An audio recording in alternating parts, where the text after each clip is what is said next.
So आजको यस भिडियोमा चाहिँ म चितवन जाँदैछु र चितवन जाँदाखेरि एउटा सानो भ्लग जस्तो पनि हुन्छ अनि बाटोमा जे आउँछ त्यो खिच्छु भनेर मैले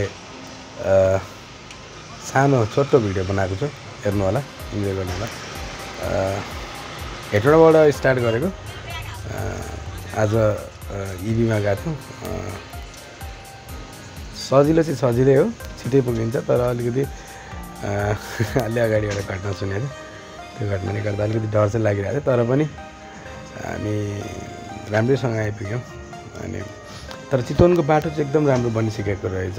बाटोहरू हेर्दाखेरि एकदम फराकिलो होइन, छेउछेउको त्यो फुलहरू हेर्दाखेरि पनि, र छेउछेउमा अर्को लेनबाट गाडीहरू आउँदाखेरि चाहिँ त्यो देख्दाखेरि चाहिँ कस्तो राम्रो लाग्ने क्या। त्यो एउटै बाटो मात्रै हिँडिराख्दाखेरि गाडी एउटै लेनमा मात्रै हिँड्दाखेरि एक्सिडेन्ट हुने चान्स हुन्छ भने लेन फेरेको हुन्छ सजिलो हुन्छ। र यो चाहिँ पारस बस पार्क रहेको छ।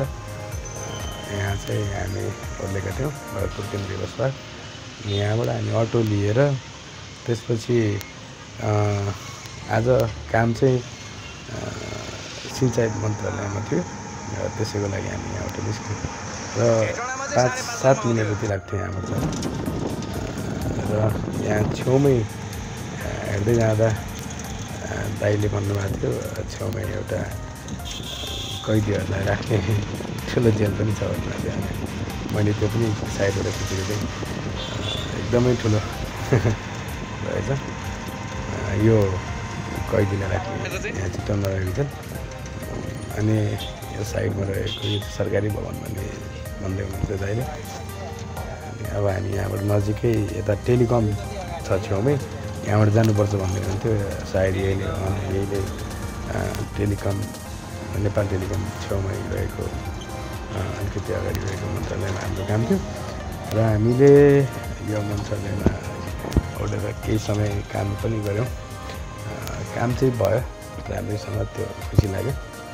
र भित्र धेरै भिडियोहरू खिच्न मिल्दैन, त्यही भएर हामीले क्यामेरा बाहिरै बन्द गऱ्यौँ।